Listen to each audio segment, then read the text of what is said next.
All right, so I'm going to read. My name is Ada Meyer, and I'm going to read part of 5 pages of Once Upon a Time is Overrated, and then in a part two, Cynthia, my friend Cynthia, who also wrote this book, is going to read the next 5 pages, and so on. All right, let's start. Once Upon a Time is Overrated by Ada Meyer and Cynthia Probson. Rated 5 stars by Jacqueline Blockeye as a classmate from 4th and 5th grade the years we wrote this. To my wonderful father, who makes my life have meaning. From me. Dedicated to my wonderful co-author, Ada Meyer, for starting this, and to our teacher, Miss Vitale, who let us work on this during writing. Cynthia. One stormy Tuesday afternoon, as the stories go, a girl named Ria, age 10, was reading her book of fairy tales and came across Cinderella. She decided to read it to her little brother.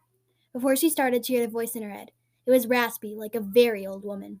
It said, "Yes, my dear, read it now in your loudest voice." That's a little odd, she thought. She took her brother, Jake, age 3, onto her lap. She began to read. Once upon a time. Boom!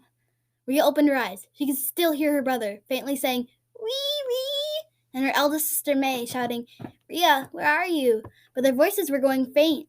Ria couldn't cry out to them. She couldn't see them anymore. Where was she? She saw a shadow. She looked closer and saw a castle so big and shiny that she gasped, and for some time she stared, not daring to look away. Finally, she started to get up and run to the castle, not stopping to notice the princess who was coming out of it. When she saw that the princess was Cinderella, she stopped and tried to run away, but the princess said, "Come here, my dear, so I can see you and so I can help you find your way." As Ria came to her, Cinderella smiled in a comforting way. When Ria had seated herself next to Cinderella, Cinderella asked who she was and how she got there. "Well, I was about to read a book to my little brother Jake, and I heard this voice, and it was all raspy, like an old lady. And it said to read aloud, and then I started to read, and I said, 'Once upon a time,' and then there's this boom, and all of a sudden I was here." "What book were you reading?" asked Cinderella. "As a matter of fact, I was reading the book Cinderella." "You mean my book? The one with me and my stepmother and stepsisters?" "Yes, that was what I was. Wait, I was reading your book, and I ended up here.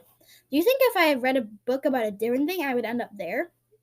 "You might, but this is just one big fairy tale world. You'd just be in a different place in it."